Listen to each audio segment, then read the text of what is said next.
अब शिफ्ट हुआ इंडिया में। इंडिया खुद इतना बड़ा इनिशिएटिव लिया हुआ इन्वेस्टमेंट कर रहा है ड्रोन्स बनाने के लिए।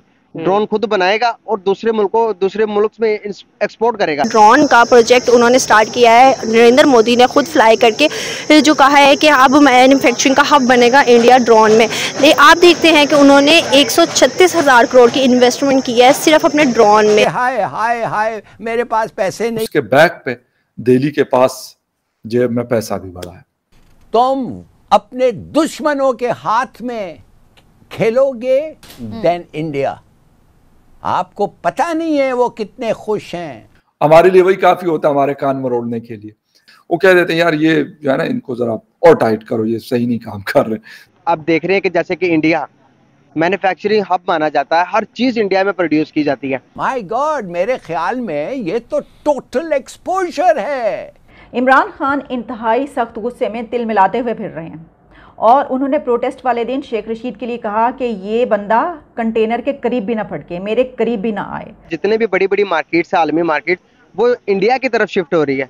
अब क्या देखते हैं रिसेंटली इन फ्यूचर में इंडिया को सुपर पावर बनते हुए देख रहे हैं कि इस तरह के इनिशिएटिव जब बड़े बड़े इन्वेस्टर जैसे कि अब एप्पल खुद में शामिल हो रहा है।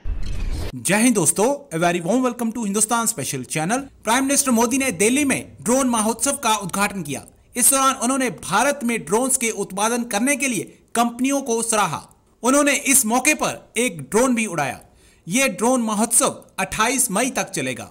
ड्रोन महोत्सव की शुरुआत करते हुए उन्होंने कहा कि हम PLI जैसी स्कीम्स के जरिए भारत में ड्रोन मैन्युफैक्चरिंग का एक सशक्त इकोसिस्टम बनाने की तरफ भी बढ़ रहे हैं। प्राइम मिनिस्टर ने कहा कि ड्रोन टेक्नोलॉजी कैसे एक बड़ी क्रांति का आधार बन रही है। भारत में भी ड्रोन क्रांति की शुरुआत हो चुकी है। दूसरी तरफ पाकिस्तानी मीडिया इस डेवलपमेंट से काफी हैरान परेशान है कि दुनिया की हर कंपनी जो पहले चीन में उत्पादन करती थी, अब वह भारत की तरफ अपना रुख कर रही है।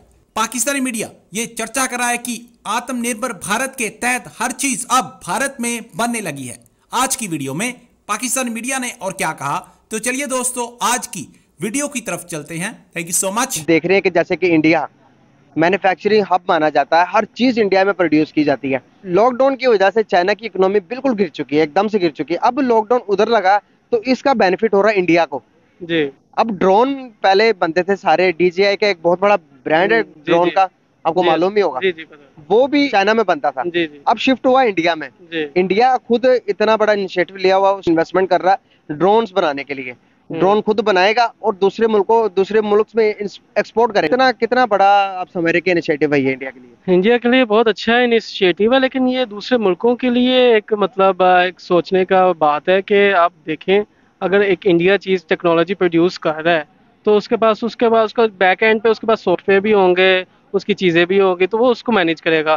तो यानी कि उसके पास सारा डाटा होगा। अगर वो पाकिस्तान में आते हैं ड्रोन्स, तो इसका मतलब है कि वो पाकिस्तान के हर एरिया में देख रहा होगा। तो अच्छा, मतलब कि आप ये कह रहे हो कि उसके अंदर कोई ऐसी टेक्नोलॉजी यूज होगी कि वो जैसे इसराइल में जैसे इसराइल के पास ये जो आपकी लेटेस्ट इंफॉर्मेशन टेक्नोलॉजी, जितने भी आपकी जो सैटेलाइट टावर्स और वगैरह जो भी आप ये देखें ना, ये जो जैमिंग टावर होते हैं, इनकी जो बैक एंड टेक्नोलॉजी इसराइल के पास है। तो जो अगर आप कोई जैम करते हो ना, जैसे फोन जैम होते हैं, जैसे आपके सिग्नल जैम होते हैं, इसराइल वगैरह के पास एक खास टेक्नोलॉजी होती है जिसकी वजह से वो उस जैमिंग को किसी स्पेसिफिक फोन के ऊपर वो जैमिंग खत्म कर सकते हैं। तो इसी तरह इंडिया भी वो जो ड्रोन्स आप कह रहे हो, तो वो अगर प्रोड्यूस करके अगर पाकिस्तान में भी एक्सपोर्ट होते हैं, मिडिल ईस्ट में होता है, तो वो फिर वो बैक एंड पे वो चीजें देख सकते हैं। पहले ये ड्रोन मैन्युफैक्चर होते थे चाइना में। चाइना में अभी 0 लॉकडाउन लगा हुआ है, जिसकी वजह से जितने भी बड़ी बड़ी मार्केट्स है, आलमी मार्केट, वो इंडिया की तरफ शिफ्ट हो रही है। अब क्या देखते हैं रिसेंटली इन फ्यूचर में इंडिया को सुपर पावर बनते हुए देख रहे हैं कि इस तरह के इनिशिएटिव जब बड़े बड़े इन्वेस्टर जैसे कि अब एप्पल खुद में शामिल हो रहा है, टेस्ला खुद जा रहा है इंडिया, टाटा उनकी अपनी इलेक्ट्रिक व्हीकल है वो खुद बन रही है। तो क्या देख रहे हैं आप इंडिया को इन फ्यूचर कैसा होगा? मैं ये समझता हूँ कि इंडिया ने काफ़ी ज़्यादा ग्रो की है रिसेंटली काफ़ी हमें, और ये कह लें कि मैं ये समझता हूँ कि वो अपने इकोनॉमी पॉइंट ऑफ व्यू से काफ़ी ज़्यादा जो है ना आगे जा रहे हैं। और मैं ये समझता हूँ कि पाकिस्तान को भी शायद इससे सबक सीखना चाहिए। वो हर मुल्क चाहता था चाइना में इन्वेस्ट करे, लेकिन आज जो इंडिया है हमारा हमसाया मुल्क, वो बहुत ज़्यादा तरक्की कर रहा है। लेकिन आप देख सकते हैं कि ड्रोन का प्रोजेक्ट उन्होंने स्टार्ट किया है, नरेंद्र मोदी ने खुद फ्लाई करके जो कहा है कि अब मैन्युफैक्चरिंग का हब बनेगा इंडिया ड्रोन में। लेकिन आप देखते हैं कि उन्होंने 136,000 करोड़ की इन्वेस्टमेंट की है सिर्फ अपने ड्रोन में। आप क्या सोचते हैं एज़ कम्पेयर टू पाकिस्तान? इस सिनेरियो में कहीं नज़र नहीं आता। इवन पाकिस्तान की इकॉनमी अभी तक स्टेबल नहीं हो सकी 1947 के बाद। क्या वजह लगती है? इसकी वजह ये है कि पाकिस्तानी जितने भी पॉलिटिशियन, जितने भी जब से पाकिस्तान बना हुआ है आज तक जितने भी पॉलिटिशियन आए, किसी ने भी पाकिस्तान का नहीं सोचा। जैसे नरेंद्र मोदी है, वो इंडिया का सोचता है, प्योर इंडियन है, वो इंडिया की ही इकॉनमी के बारे में सोचता है और इंडिया की ग्रोथ के बारे में सोचता है। अगर हम भी सारे पाकिस्तान के बारे में सोचें तो हम भी बहुत ज़्यादा तरक्की कर सकते हैं। बिल्कुल सही। तो आपको क्या लगता है कि एज़ कम्पेयर टू इंडिया आप देखते हैं कि सिर्फ इन चीज़ों, मैन्युफैक्चरिंग की चीज़ों में नहीं बल्कि हर सेक्टर में ऊपर चला गया, उसकी आपको क्या वजह लगती है कि वो उसकी तरक्की के पीछे आपको क्या मतलब सूरत हाल नज़र आती है?